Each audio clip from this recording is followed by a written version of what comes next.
He says this is outside of the theological doctrine. So you say it's within the theological doctrine. He says it's without a theological doctrine. But either way, both of you are using the same thing. So if you read his article here, it's called Consideration of Evolution from a Thermodynamic Viewpoint. He says that a directive factor or an evolutionary process persists through successive generations. And it's this D delta G if you read through the whole thing. So he says if you have A, B going to C, C going to B to A, and there's a three-way reaction, we can develop these so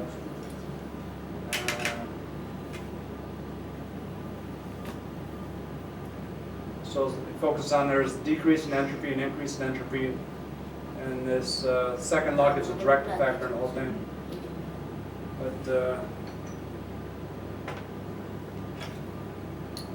so there's we already looked at this one. This was invented in 2001 by Adrian Delange. He developed the Gibbs free energy model. He's real similar to you. Let's look at him and see what he's all about. So Adrian Delange.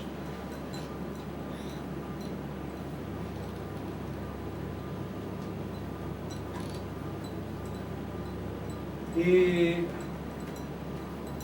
in 1982, he was got a glimpse in how entropy and Gibbs free energy applied to evolution and the human being and becoming a human in the spiritual world. So that's what you were talking about, the spiritual world, and love is Yeah. He gave us our definition. What is our definition of love? Because we were looked at the most popular, the most cited page on if you look at like rankings, the equation of love is been clicked on by 620 people on Facebook like rankings. So of all 5,000 articles in the HMOpedia, the whole book, all the people in the world like the equation of love the most. So here, I'll show you that real fast.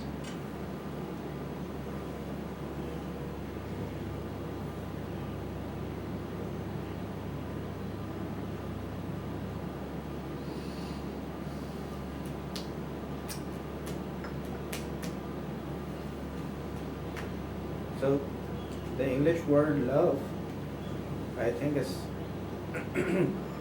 covers 3 separate dimensions. It needs unpacking.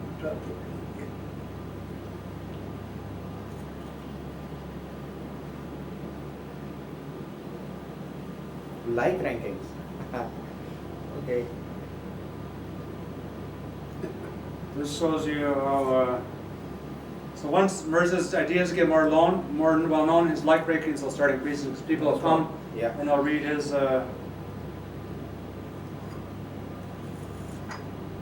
So equation of love, most popular article. These are ranked, and how many people click like on their Facebook, whether they like the article. 620. So 620 is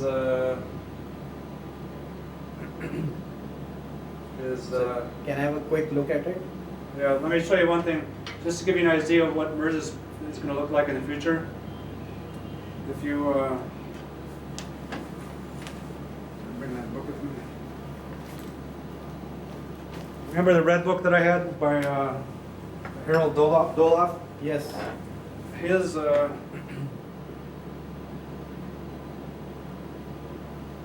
Where is it, by the way? I left it in my luggage in the car over there. Where is the luggage? Alto? So we would need to transfer that to my car.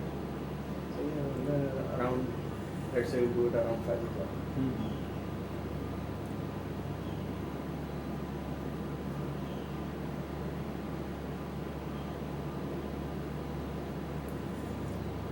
So if you click on his light ranking, he's done the same thing that Mirza's done here.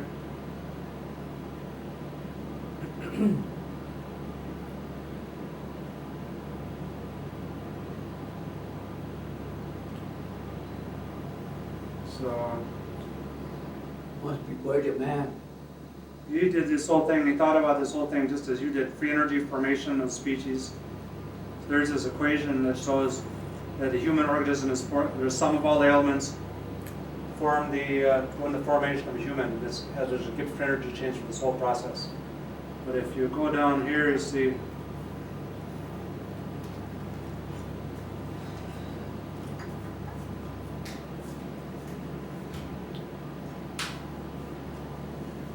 Okay. Look at the like ranking. It's got 18 people like his theory. Wow. So this has only been written 2 years ago. So once Mirza's work gets more influence, he's going to get more like rankings because those people on Facebook will start reading it. But just to look at the equation of love, I think Mirza maybe not cited in there. So here's the full list.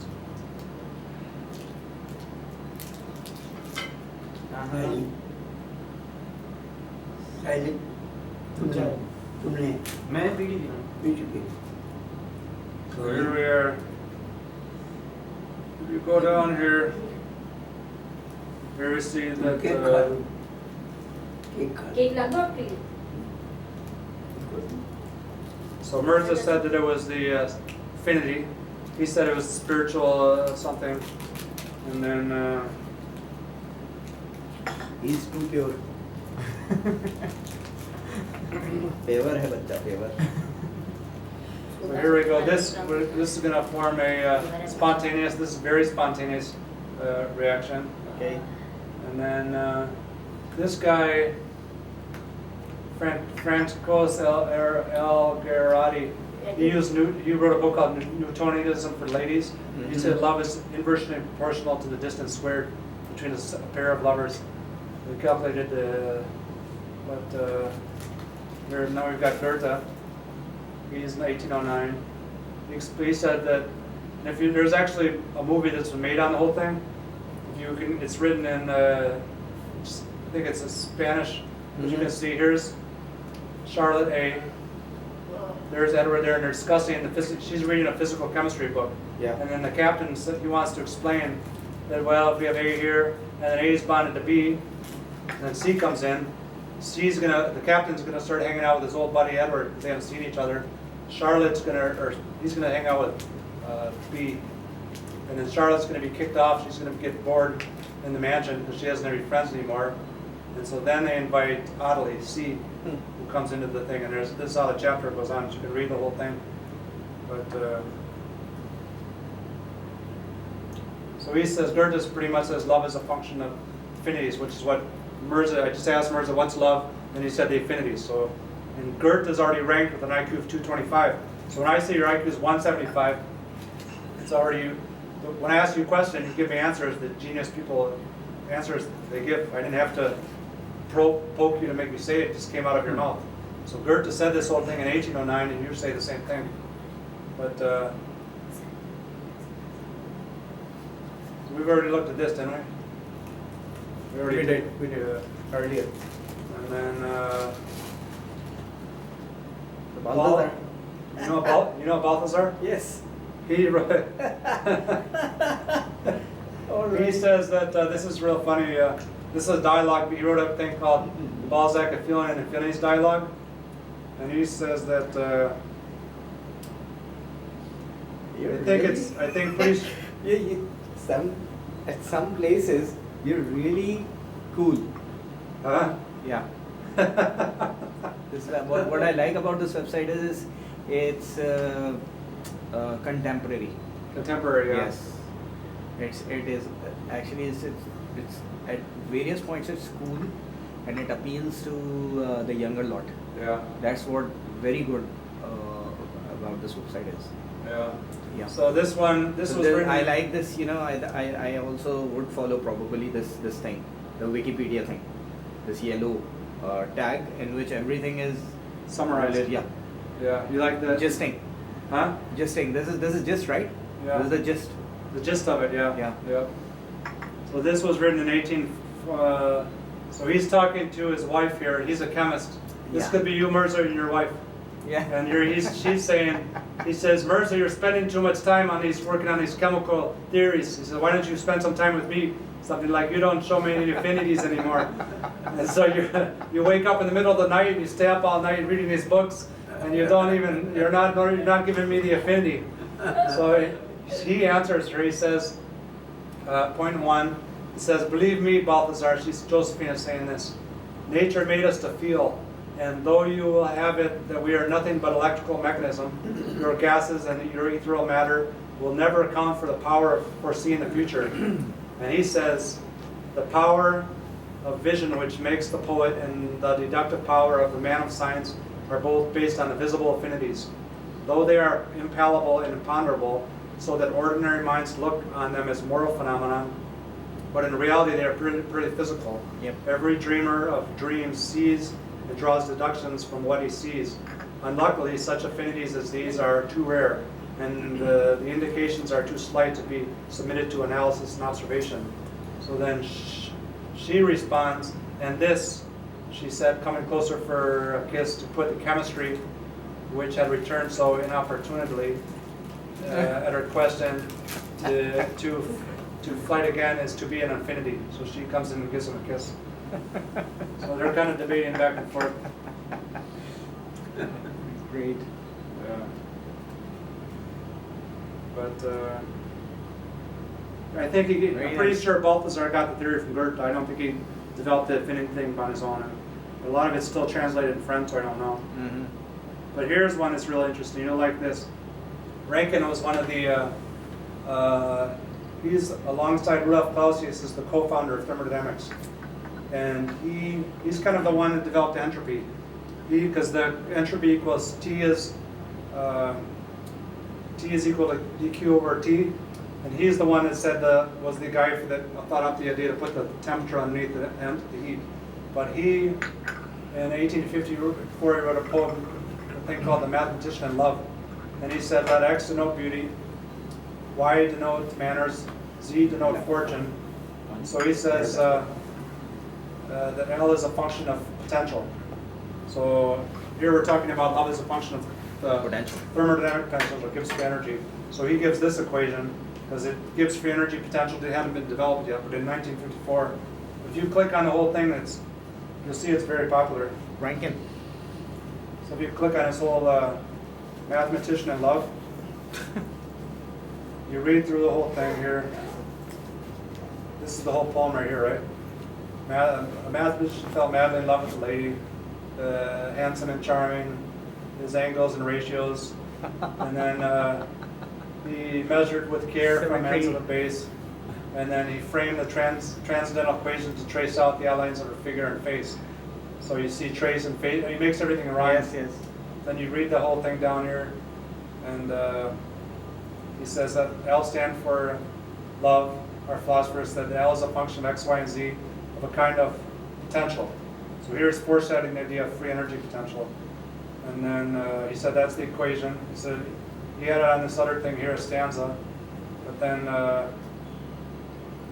if you click down at the bottom here, you see that he says 218 people like this. So it's one of the third, fifth, like top 10, top 5 most popular. So what Mirza is doing when he's talking about the affinities and trying to relate them to thermodynamics, that's why it's so important for me to come to Pakistan to interview the genius over here. When I saw this, he has 218 like rankings. So when your work is more well known, you're going to be. But this took 200 years. This was 1854. So probably not 200 years, 100 years from now, you're going to get. It takes this long for difficult information to be disseminated. But so now we're at 12:30. What time are we going to have? 12:30. Let's look at one more these citations, then maybe we'll dig into the move into the.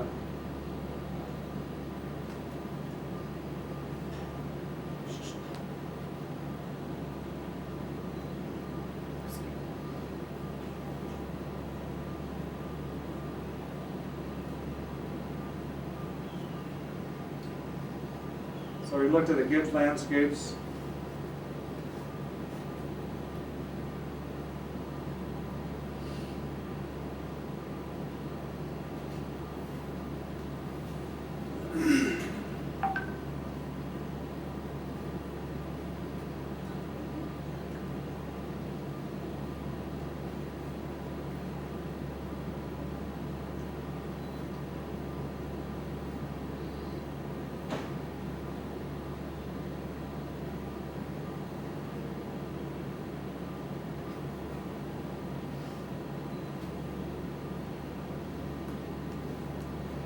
So, all right, okay. So if you see, if we use, here's the internal search engine. So we try searching. It's not working so well. Yeah, the spider doesn't crawl very well. Huh? Make it bigger. What is it? Love, to me, is desire plus affinity plus purpose. Okay, that's good. Affinity plus desire plus purpose. That's good. It's a good starting point. Yeah. So I've always felt like that, but it's the first time I'm drawing a statement like this. Huh.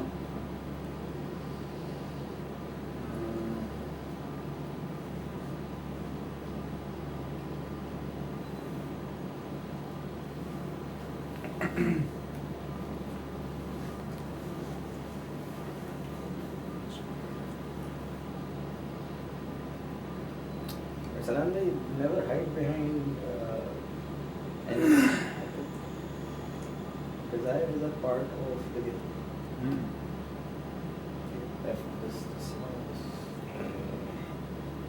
This is a Alright, now we're going to take a look at here. And when the desire is over, if your love continues, it's because of the affinity, the commonality. And when the commonality is finished, it is only going to go further if you are the person. 23 June, July 6th. Alright, so now everybody, we're going to switch to the, it's called the Beg-Thims dialogue. So I discovered Big's work, and then between June 23rd to 12th September 2014 we engaged in dialogue of about 160 thread interactions online for our first encounter. And so he had already published his book, I had already published my book, I published Goethe's work, and I was working on drafting at that stage of chemical thermodynamics, but this still hasn't been published.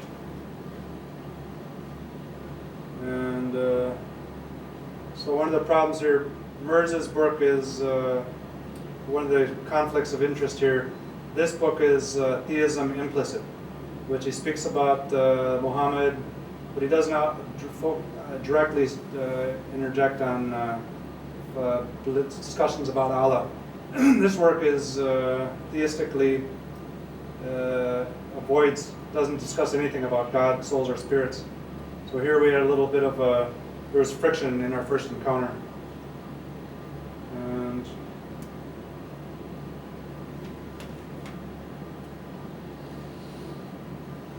so here's our first dialogue here. We had 163 interactions over the course of about 2 months.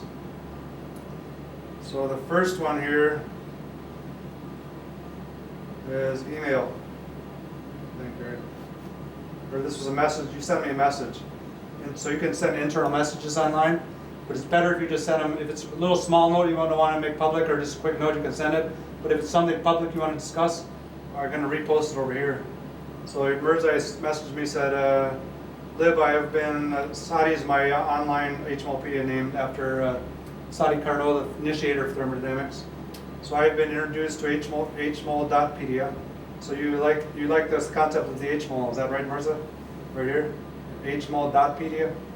Put a dot there?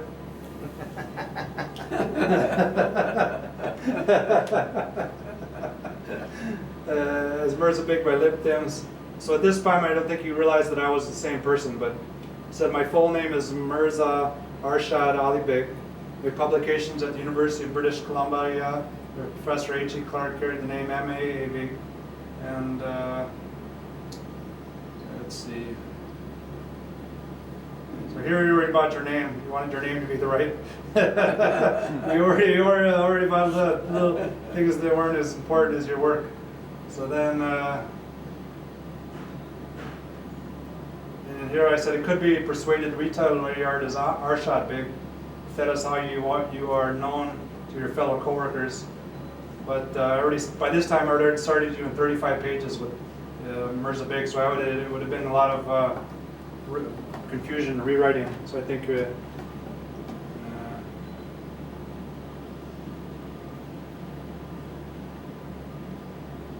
The rule I have is some names, some French people names have almost 7 names in their name. So I pretty much pick whatever 2 names I think are going to be the main names.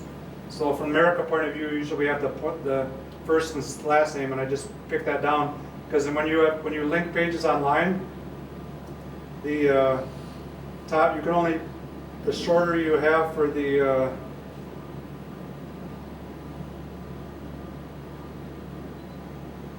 you can only the longer the name, the harder it is for the search engine to recognize it.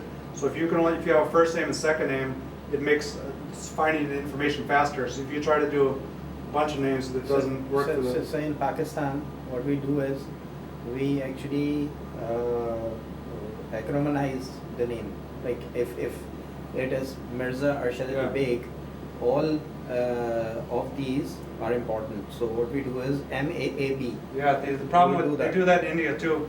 Yeah. And the problem with that is 300 years from now, when I go looking for MAA, what the MAA means, I can't find it. So that's a problem with they do that in India, and I find out what the name is, and I call the person, I say, give me the name, because I already know from doing research on all of history, if you just have MAA big, then I don't even know who this person is. Future person. You're right. And that's what I'm concerned about, is the person in the future, because I've already been there with the. So anyways, let's see what I said here. So you're trying to solve the problems that you faced. Yeah, I've been through these, and it's very frustrating. Yeah, absolutely. From somebody from 500 years ago, and all they have is MA. Yeah. Who's MA? I can't find it. So what can we do? What do you suggest? M Arshad Ali B would be okay, or well, it pretty much has already been Mirza Beg, and that's Mirza been Beg. since 2014. It's already in No, I'm not talking about him. I'm talking about all others who are going to actually publish the work or something. So what should it be? I'm asking for my students and my colleagues. For publishing his work? Yes, any work that is being published right now. See, we have this problem all along. There are many Qurayshis, there are many Mirza Begs, there are many, these are castes. We have a caste system. Mm-hmm. So you would find a Baloch, you would find many people like that. Well, at least Akhtar Baloch, Anwar Baloch. just use the two main names and abbreviate the other ones with initials. So you have the last name is to be the core name. Big, whatever you have a first name like Arshad Big, but Big is going to be pretty much, you want to think that the greater the person's work, it's going to get down to somebody like Galileo. It's going to be one name. Then you have a second name where Isaac Newton is going to be, so you put the Newton and then you can put Isaac, and if he has a middle initial, you can put G if you want to, whatever Newton's middle name is, initial that, because that'll give you a clue when you first write the article, but then when you start citing the name, if you reference it, you put the last name and then at least the first name that's most commonly used, and then you just abbreviate the other ones. All right. So the point is that we have to actually concentrate the real name and one to identify with. Mm-hmm. Yeah. But don't dot the other ones. All right. So right here.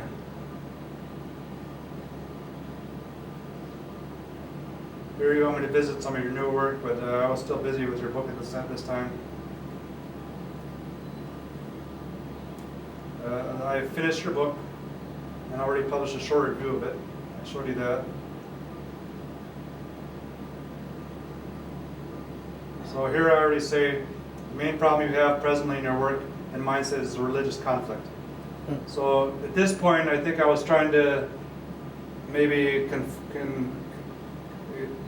show you clarify the conflicts for you. But after this whole interaction, I've just come to the resulting conclusion that your beliefs are strong, they're not going to change. So, but at this point, I think I was still trying to show you different points of view, maybe change your mind, but so we'll just have to learn from each other, even though your beliefs are set and my beliefs are set, but the best we can.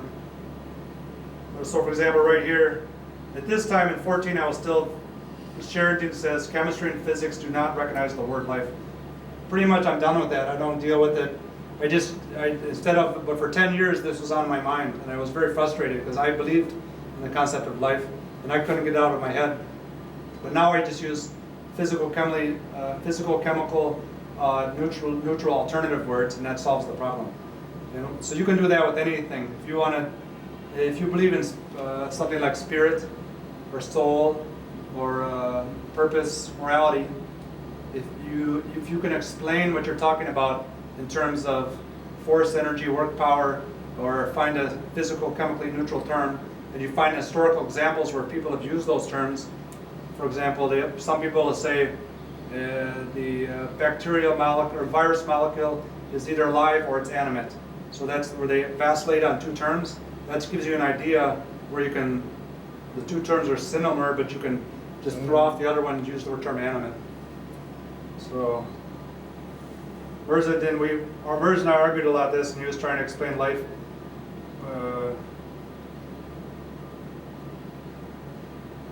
Let's see what you have here, what Mirza says.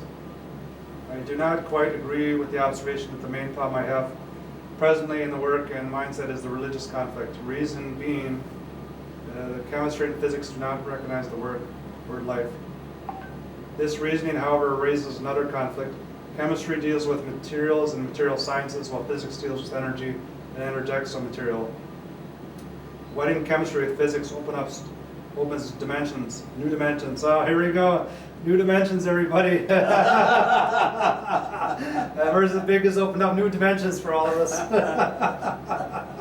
I see here. This is your trick. This is your key, huh? There's new dimensions coming here. And you say here the physical sciences claim that they are exact sciences, but they are best correlated with observations. For the present, I do not contest the above observations. At least you're being open-minded here. That's a sign of genius. They're able to look at the problem, even though they don't agree with it. They're not going to contest it. So that shows that you're an open-minded person. More important for me is the application of the principles of exact sciences to the non-exact sciences. That's good. This includes the application of physical-chemical principles on a molecular scale to the living molecule.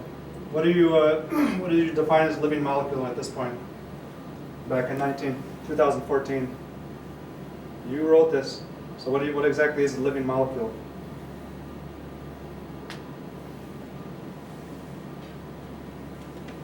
You're probably thinking about DNA, I suppose. DNA or something like that. This one? Yeah. Okay. This is where the main conflict lies. Living molecule is bound to act differently from the non-living molecule, and hence the behavior of the human molecule is bound to be different from the humanized molecule. May I help? Yeah. Maybe it's because of the chirality thing. Chirality, maybe. He had that in mind. That's what I'm trying to tell you. Yeah. All this while. That what chemistry, physics, or any sense considers itself as an exact science. The formulae